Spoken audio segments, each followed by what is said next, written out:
What's up, everybody? James Jackson here. I want to first thank you all for all you guys who have supported me and the content that I've delivered.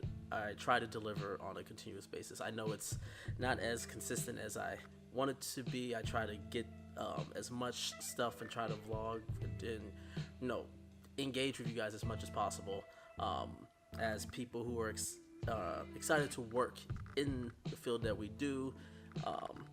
I love just like passing on any knowledge that I have to anybody's. I just want to let you know I do have more content, especially for newcomers, coming out shortly in the near future. For those of you who come and watch my videos, thank you guys again.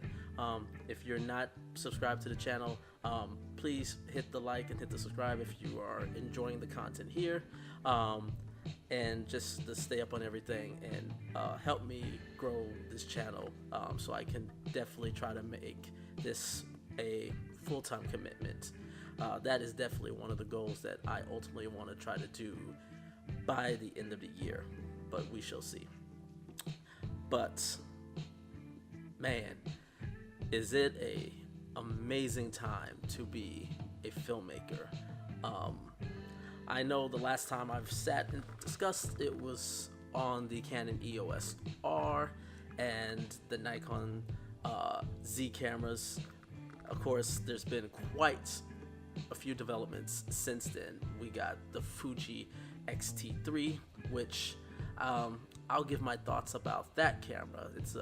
But I will say, very exciting, very interesting camera. I like what Fuji is doing right now. And ultimately, this can be nothing but great for us, because the more competition comes in, and especially if it's mirrorless and this mirrorless system, the more competition comes about, the more it forces all these companies to sort of, push harder to gain our support and ultimately our money. So I love what Fuji's doing.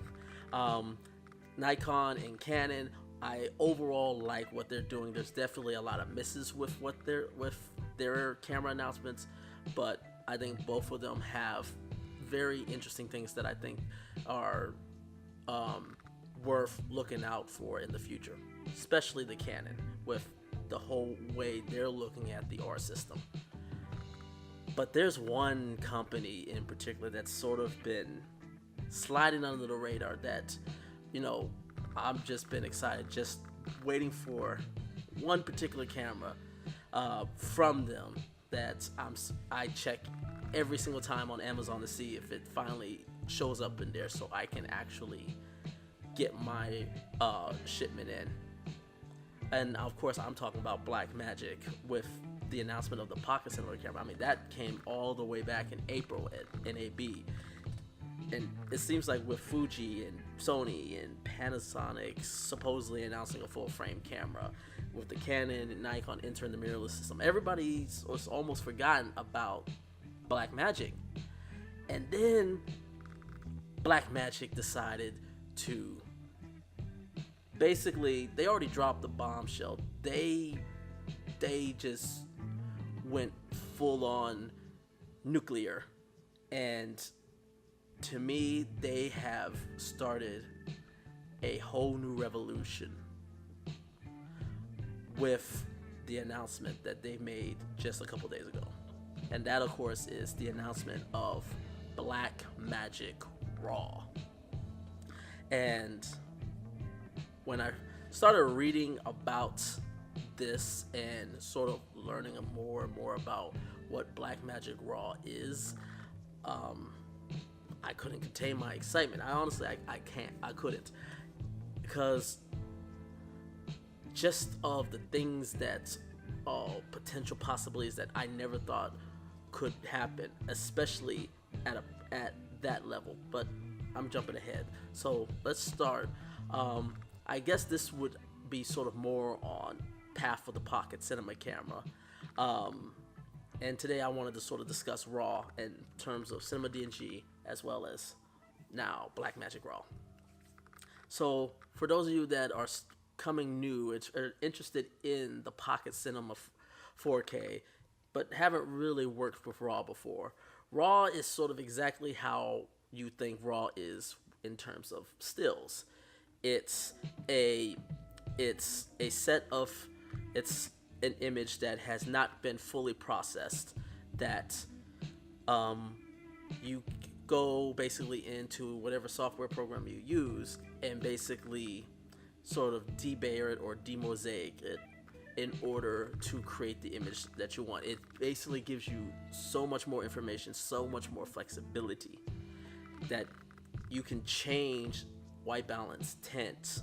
Certain cameras you can change the ISO, you can change the gamma, you can change the shadows, the shadow levels, the highlight levels. You can adjust it in so many different ways that and all the information is not baked in. It's non-destructive. So you may not like it, you can just go back and just change it again, and it gives you far more flexibility. And it's one of the things that I've loved so much about my C200 is that just the sheer flexibility that RAW has, even at the compression rate that the C200 does.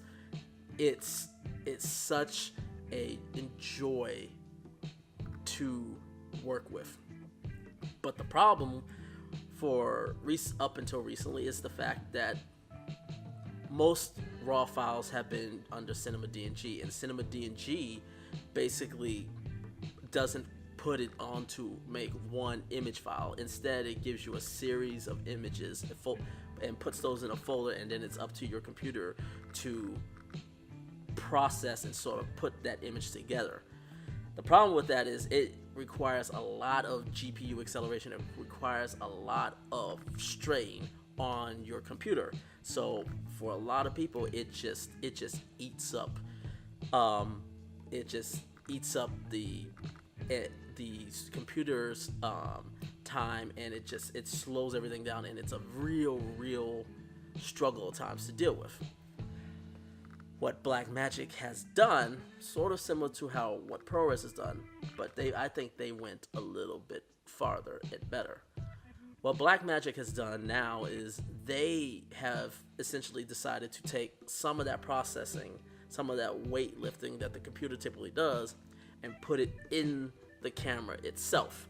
So it's only partially so, but you still have all the flexibilities, like you still have all the metadata you can go in and change.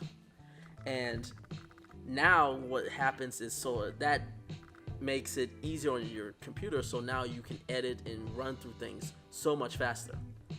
But one of the awesome things that are coming with Blackmagic Raw is the different compression rates. Now, because before you had CinemaDNG and it was 3:1 and 4:1, and some of them 5:1, but really 3:1, 4:1s normally. And those were nice compressions, but it still was a lot of space. Well, now Blackmagic is having 3:1, 5:1, 8:1, and 12:1 compression rates, which is awesome. So it makes it so much easier for you to manage files. And let me put it this way: 128 gigs of 4K 30 doing CinemaDNG is going to give you about 3 minutes of record time in full lossless RAW on the Ursa Mini Pro. With the 12:1 Blackmagic Raw compression, you're going to get over 90 minutes on a 128 gig card. So that is a huge jump from going from a couple minutes to over an hour and a half of runtime. Is insane. And what's even better is that this is just only one option you can do. Those are what's called the constant bitrate, the constant compression, bitrate compression. So it's just, if you need just a constant bitrate speed, that option is there. But they have another option called constant quality, and that one, it gives you two options. Basically, that one is where the RAW is going to do its best to basically maintain the quality of the image as much as possible. Still like trying to not use as much, not as much data, burn through as much bit rate. But if it needs to maintain the quality, it will boost itself up. What's awesome about that is that it's still a significant compression rate, and it allows you to have the option, especially if it's something that where you got a lot of motion, or even if it's just low light, that gives you such a great range to just put to maintain the quality, so you don't have to worry about that. What makes me excited about these different compression rates is the fact that something that I never thought I would ever actually end up doing, and that is record weddings with RAW. But now, with the Ursa Mini Pro, because it's right now that's the only camera that actually has this the capability of shooting Blackmagic Raw. But they have been mentioned multiple times that the next camera they're going to go put that into is the Pocket 4K camera. So fingers crossed that will come soon, because if the Pocket Cinema Camera gets Blackmagic Raw, forget game changing. The revolution will be live. The revolution will not be televised. The revolution will be live. This will change the entire landscape, in my opinion. This will change the entire landscape of a market that I never thought would go that route. Like I said, with weddings, having the ability to basically not have to worry about the different white balances of colors from lights changing and a reception, or the ability to just correct things without throwing away so many information and baking information in and getting the image as close to how you want it as possible. It is something that I never thought I would love, but I'm sitting here thinking like, man, with a 128 gig card, you can get an hour and a half. With a half a terabyte one, even though that's going to take up a lot of archival space, but just still imagining a wedding that I can basically not have to worry about all the controls, stuff that I can fix. And also what's amazing is that they have these side cards with the files. So if for some reason you make that you can change on the file that you recorded, but it's still non-destructive, it's only on the side card, and as long as that side card is in the folder that the actual file is, you can make changes and it will not affect the image. And what's even more awesome is that you can make a preset of where you want to make the changes to that specific file. You can then copy all that excuse me. You can copy all of that information to the other files that you have for the other files that you have, and now you pretty much have almost like a preset LUT right there, without even touching anything, without even any serious color grade. You could just make everything how you want, and now you can put it on all of your other files and totally speed up the process of editing. I mean, the thing that with documentaries and weddings and music videos of how I like the thoughts of all the different ways you can process it, and a way you can just really enhance the post workflow and make it so much easier, so we can actually get the content out faster to our clients. So it's not lose quality. Like I got it. Blackmagic they are doing some things that everybody should be giving them credit for. what is even more amazing is that they opened up their SK codec to any software developer to implement Blackmagic Raw into their software program. So people like Adobe can right now, free, no license, no charge, take the code and implement it into the Premiere, something like Premiere, or even Apple can put it now in Final Cut. And that's what's amazing about that. I mean, you gotta give Blackmagic credit for this, because they could have easily went to these other software companies and charged them to get their raw files in there. Because trust and believe, Adobe is going to do that. No, I'm sorry, not Adobe, Apple. Apple will definitely do that once they open up ProRes RAW to Blackmagic and to Adobe, and they are definitely going to charge them for that. So for Blackmagic to just basically, they're basically giving money away that they could easily make, and they're giving away for us. So we people who may not necessarily want to work on Resolve still not feel gimped or limited to working in Resolve and going to a program that we like that's really stand up of them. And I think Blackmagic, this is their year. You know, everybody's still waiting for the A7 S3. Everybody's waiting to see what happens with the A6700, what Panasonic may do at Phonokita. There's a lot of exciting things, and again, this is an exciting time. But if that RAW comes out to the Pocket 4K and it really works the way it says it works, to me, this is the year. This is Blackmagic's year, and this is something to me that will drastically revolutionize this entire market. The starters, the beginners. That's one of the things I always admired about Blackmagic. They always look out for people who are just trying to start off and get their foot in the door, and they are giving them access to stuff that would take them years, if not maybe decades, if ever, to get to. So Blackmagic, thank you for doing this. As someone who's been following you guys for years, thank you for doing this.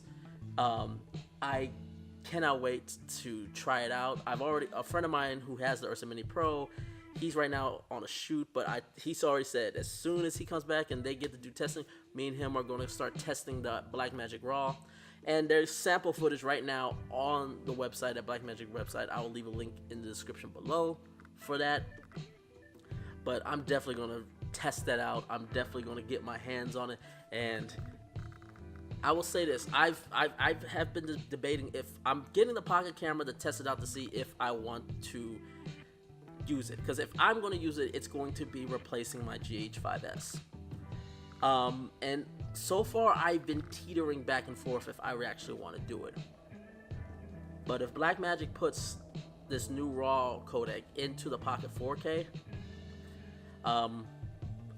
that would be, to me, the tipping point. That, you know, as all else about the Pocket 4K works as it says, and it can quell some concerns that I have regarding the sensor, that's it. It's to me, it's a wrap, and I would actually consider getting that or put it as a replacement for my GH5S.